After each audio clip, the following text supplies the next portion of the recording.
Minnesota's largest school nutrition event in Rochester. What happens when hundreds of passionate school nutrition experts converge to shape the future of student meals?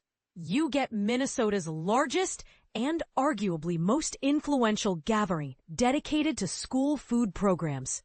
The 68th Annual Minnesota School Nutrition Association MSNA Conference officially kicked off this Sunday at Rochester's Mayo Civic Center, with events scheduled through Wednesday. This isn't just your average trade show. MSNA's annual conference is hailed as the premier event, setting the tone for how schools across the state feed their students, and, potentially, how children's lives are shaped by what ends up on their lunch trays. We see this conference as a valuable platform for school nutrition professionals, explained MSNA President Emily Malone during the opening ceremony. Experts from every corner of the state come together to exchange strategies, learn from one another, and team up with industry leaders who make our daily work possible. Malone emphasized that these partnerships are absolutely essential as everyone gears up for the fast-approaching school year, a point that some may contest, arguing whether collaboration or competition drives better innovation in school food programs. But here's the twist. These connections aren't just about swapping recipes. They can mean the difference between a plain meal and an inspiring one that excites kids to eat healthfully. The expected turnout? Over 500 school nutrition professionals, a potent mix of chefs, menu planners, purchasing managers, and administrative leaders, all uniting to brainstorm and strategize new ways to nurture children's health and educational success. One thing we know for certain, hungry kids don't learn, Malone said, highlighting the fundamental link between nourishment and academic achievement. Most of the time, children are getting their healthiest meals from us, not just once, but twice a day.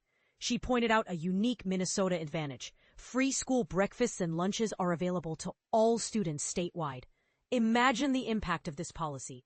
While it's celebrated by many, others wonder if universal free meals are the right approach. Does it help eliminate stigma, or does it strain school resources? Minnesota's rich agricultural heritage plays a starring role as well. Malone described how many districts operate thriving farm-to-school programs, where foods as fresh as yesterday's harvest wind up on cafeteria trays. We partner with local farmers to bring their produce directly into our schools, she said, adding, it's not simply about nutrition, it's also about opening kids' eyes to where their food comes from and encouraging them to try new flavors, building healthy eating habits that can last a lifetime.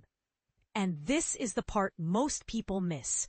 Teaching adventurous eating can sometimes require creativity, patience, and persistence, especially when introducing new flavors to picky eaters.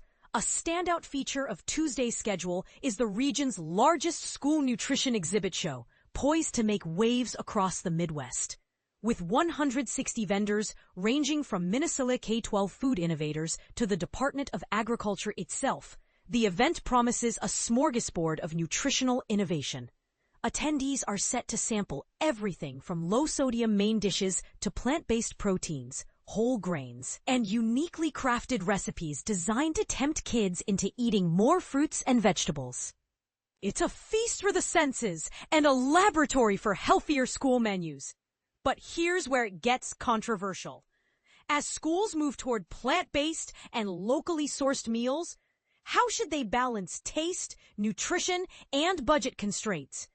Are these changes always for the better? And who gets to decide? Now we'd love to hear from you.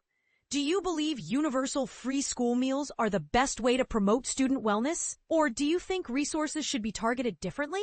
Should schools take more risks introducing new adventurous foods or stick with kid-approved classics? Share your thoughts, opinions, and suggestions, for or against, in the comments.